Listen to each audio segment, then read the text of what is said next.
غرور، یہ سب دھوکہ ہے جو نظر آ رہا ہے۔ کبیت العنکبوت، میرا رب کہتا ہے یہ مکڑی کے جالے کی طرح ہے۔ لا تساوی جناح بعود، میرا رب کہتا ہے یہ مچھر کے پر کے بھی برابر نہیں ہے۔ میرا رب کہتا ہے لعب ولہو وزینۃ وتفاخر بینکم وتکاثر فی الاموال والاولاد، یہ کھیل کود تماشا ہے۔ جیسے بچے کھیلتے ہیں تو اب سب جو بڑے ہیں کہتے ہیں بچے ہیں کھیل رہے ہیں، تو میرا اللہ کہہ رہا ہے یہ ساری تجارتیں، حکومتیں، زراعتیں، یہ 6 بر اعظم کے بسنے والے انسان کھیل کود میں لگے ہوئے ہیں، اس کی اصل حقیقت نہیں ہے، یہ خواب ہے۔ حضرت علی امام علی کا فرمان ہے الناس نیام اذا مات انتبہوا، لوگ سوئے ہوئے ہیں، موت آئے گی، آنکھ کھل جائے گی۔ فکشفنا عنک غطاءک فبصرک اليوم حدید، آج میں نے تیری آنکھوں سے پردہ ہٹا دیا، آج تو وہ دیکھ رہا ہے جس کا تو انکار کرتا تھا۔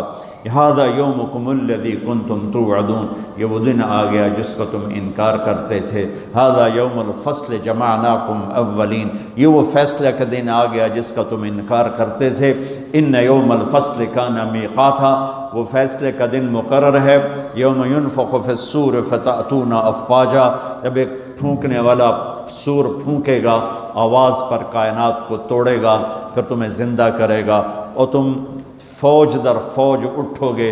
وفتحت السماء فکانت ابوابا، اور آسمان کے دروازے کھل جائیں گے اور آسمان تمہارے سروں پر آئے گا۔ وَيَحْمِلُ عَرْشَ رَبِّكَ فَوْقَهُمْ يَوْمَئِذٍ ثَمَانِيَةٌ، اور اللہ تعالیٰ 8 فرشتوں کے ساتھ عرش کو جنہوں نے اٹھایا ہوگا وہ ہمارے سروں کے اوپر آ جائے گا۔ يَوْمَئِذٍ تُعْرَضُونَ لَا تَخْفَى مِنْكُمْ خَافِيَةٌ، آج ہر مرد عورت اکیلا پیش ہوگا، اکیلا۔ وَلَقَدْ جِئْتُمُونَا فُرَادَىٰ كما خلقناكم أول مرة بل زعمتم أن لن نجعل لكم موعدا ووضع الكتاب فترى المجرمين مشفقين مما فيه ويقولون يا ويلتنا ما لهذا الكتاب لا يغادر صغيرا ولا كبيرا إلا أحصاها ووجدوا ما عملوا حاضرا ولا